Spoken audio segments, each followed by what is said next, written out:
I know this quote, and I'm gonna paraphrase it, but it's from a famous author from the book The Alchemist. It's Paulo Coelho, and he says, "The darkest hours of the night are always followed by the brightest hours of dawn."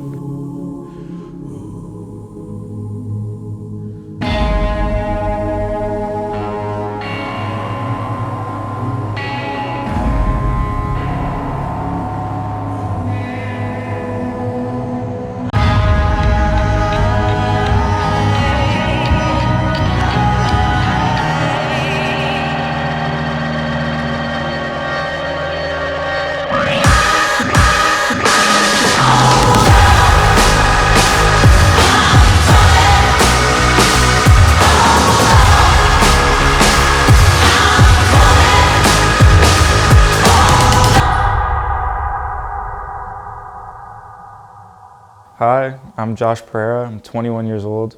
I'm from Hamilton, Ontario. I'm a business owner and Epitome athlete. In the beginning, it was good, knowing, just going to school, being with everyone from the same area that you're from. You're kind of within one environment. Once you get to high school, once you start meeting people, you start to realize that there is that disconnect, that there is those things that you kind of have to overcome.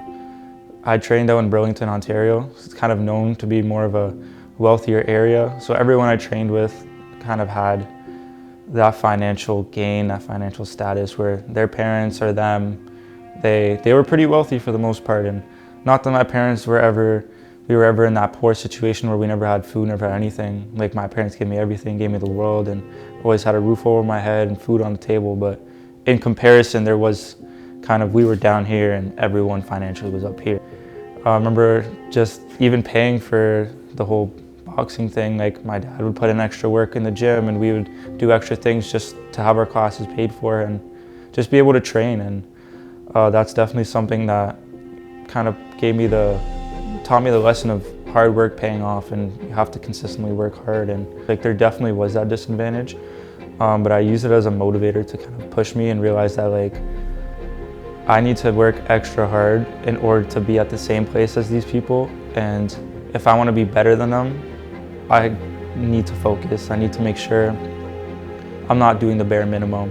I can't do the bare minimum. I need to stay consistent. I need to push through. I need to put everything I have into this. And if it's something that I really want and I really want to win and I really want to do well, then I have to believe it. I need to train for it. It needs to become my life. And within that time period, I eat, sleep, breathe boxing that whole time, and it's the only thing I was thinking about and the only thing that I wanted. And once it's in your mind, once it's in your head, and nobody can tell you different.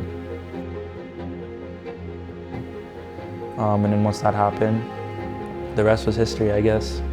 2017, competed in the Golden Gloves provincial tournament. Most people in my life tell me that it wasn't going to go well. Coaches say it's okay if you're going to lose. It's okay if you don't do well.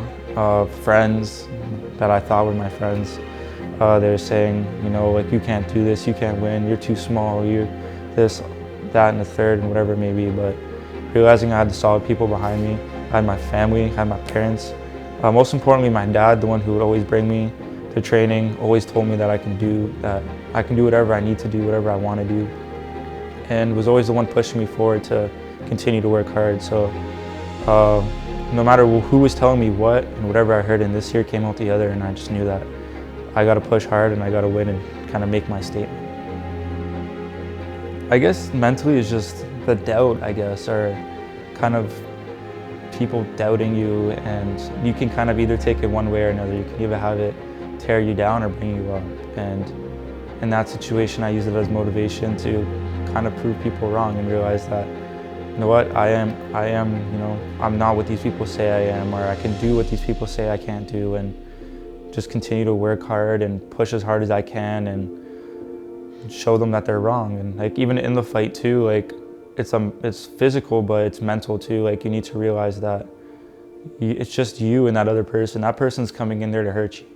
Like, it's sport and it's all love, but they're coming in there to hurt you, that's it. So you need to make sure your mental needs to be really strong and realize that you need to push through all those barriers that are telling you to stop, and you need to keep going. And when it comes to that, I remember after that second round, I wasn't performing the best in that second round. The first one I killed it, I won. Second one, didn't do so well. I was tired. I was kind of defeated after, but my coaches said, if you want to win this fight, you need to win this next round. You need to put everything you have on the table. I remember I was throwing and just telling myself, like, I need to push these last 3 minutes, and once I push these last 3 minutes, it's all mine. And then it happened, and the ref, they called out the winner of the fight is. My arm raised up. Took me a second to realize it, and that's it. That's all it took. All that training, all that mental fatigue, all that physical fatigue, over a year plus, paid off in that small 9-minute fight. So when I was fighting, I weighed in about 140, and before COVID, I was about 150. So I was a pretty slim guy. COVID, first lockdown hit. There was no gym. There was no work. I worked at a gym at the time, still do. So I had no job, and I already suffer from anxiety and depression. Many people don't know, but it just got worse, and there was nothing for me to do. I stayed up all night playing video games and eating fast food all day, and I went from 150 to 200 pounds in a few months. So it was definitely a hard thing to kind of go through, and then going back to work at a gym and realizing, like, hey, like, I'm not the same person that I was when I left this place. It's definitely hard, but I realized that I needed to take advantage and I needed to take control of my life, and realize that, like, hey, like, it's not about how you look, it's how you feel. And realizing mentally, like, I didn't like how I felt or how I looked, and I just had to do something about it. So started eating better, working out more, working out on a strict regimen. The person I was with at the time kind of left my life, and it brought me down to a rock bottom point in my life. And dealing with anxiety and depression on a daily basis is definitely tough. Those days that you don't want to get up, you don't want to do anything. The smallest things feel tiring to you, but this was on a whole nother level. It's either I couldn't sleep or I'd sleep too much. I wouldn't eat anything. I didn't eat for a month, maybe more. Wake up every morning throwing up, being anxious, and it took over my life, man. Like, I couldn't do anything. I couldn't talk to my friends the same. I couldn't go out and have fun. I would just want to come back home and just stay in bed and be to myself. My friends asking me to open up a shop. I remember I got that call, and I was so happy for a second, and I was about to call that person, and then I realized that person's not there no more.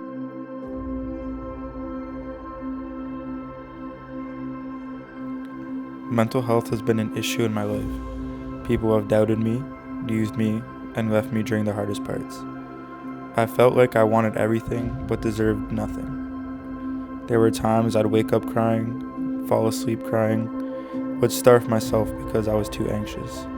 I don't wish that pain upon anybody, but I wish it upon everybody, because I learned so much about myself, mentally, physically, spiritually, what I need and what I want from people, what I need and want for myself. Never stop being who you want to be, no matter who is telling you otherwise. Never change for anybody. You're the person who, this is your journey, this is your story. Like, everything that goes through in your life is building you up to be that person who you want to be, and just continue to be you. Don't let anyone tell you that you can't. Oh, you can always can. You can do anything that you want, anything that you dream of. It might seem out of reach, but with consistency and hard work, you can do anything. You keep pushing with every last bit you have, day in and day out. But one day, you see things starting to turn around. You use your hardest times to learn the most about yourself. What people are genuinely by your side, what you need in your relationships, and what you need to be the best you. We all go through hard times, but it always gets better. You're never alone. I promise. You too, bro.